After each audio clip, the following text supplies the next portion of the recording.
Natuntun na ang pinanggalingan ng paputok na pinulot ng 2 menor de edad sa Tondo, Maynila nitong linggo na naging sanhi ng pagkamatay ng isa sa kanila. Laging una ka sa balita ni Jomar Apresto, exclusive.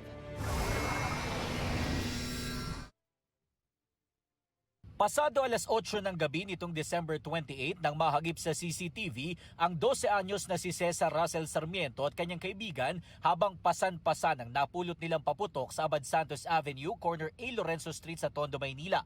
Ilang minuto lang yan bago nila sinindihan ng paputok na kumitil sa buhay ni Russell. Ang pinanggalingan ng nasabing paputok natuntun na ng mga otoridad. Nakuhanan sa CCTV ng Barangay 226 ang 5 lalaki na yan habang naglalakad sa Almeda Street mag-aalas 2 ng madaling araw ng December 28. Ang isa sa kanila may bit-bit na kulay green na eco bag. Pagdating sa Yuseco Street, inilabas nila ang hindi pa tukoy na paputok. Makikita pa sa video na pinatitigil ng grupo ang ilang motorista para masindihan na ito. Sa kuhang yan, may kitang umusok ang paputok pero hindi ito nagtuloy.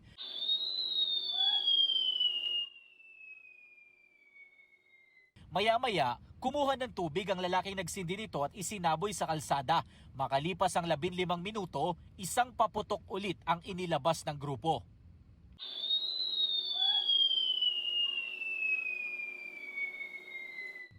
Pero kagaya ng nauna, hindi rin ito pumutok.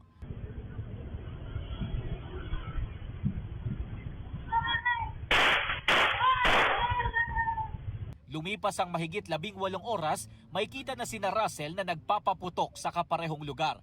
Sabi ng barangay, nasita raw ang mga bata kaya umalis sila doon. Sa kuhang yan, makikita na ang magkaibigan na tumatawid ng kalsada.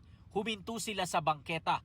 Hindi na gaanong maaninag pero sabi ng barangay, doon na nila napulot ang paputok bago sila lumiko papunta ng A. Lorenzo Street. Ito raw ang paputok na sinindihan noon ng grupo ng mga kalalakihan. Tinabi doon sa gilid. Nung gabi na, yung mga bata nagpapaputok sa kabilang side, na daanan yun, nakuha na. Tapos, mga pinagbabawalan sila dito, doon nila dinala sa bakante na walang sisita sa kanila.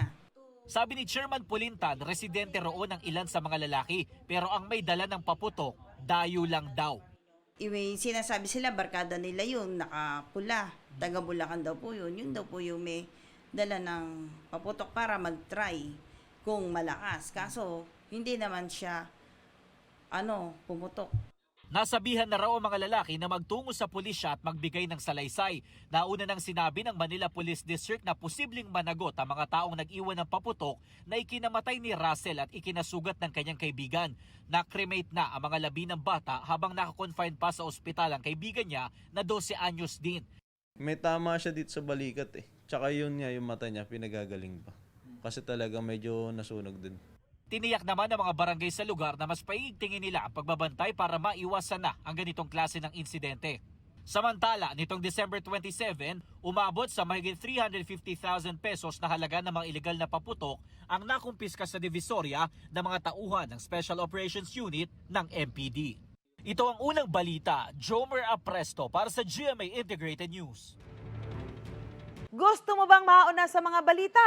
Mag-subscribe na sa GMA Integrated News sa YouTube at tumutok sa unang balita.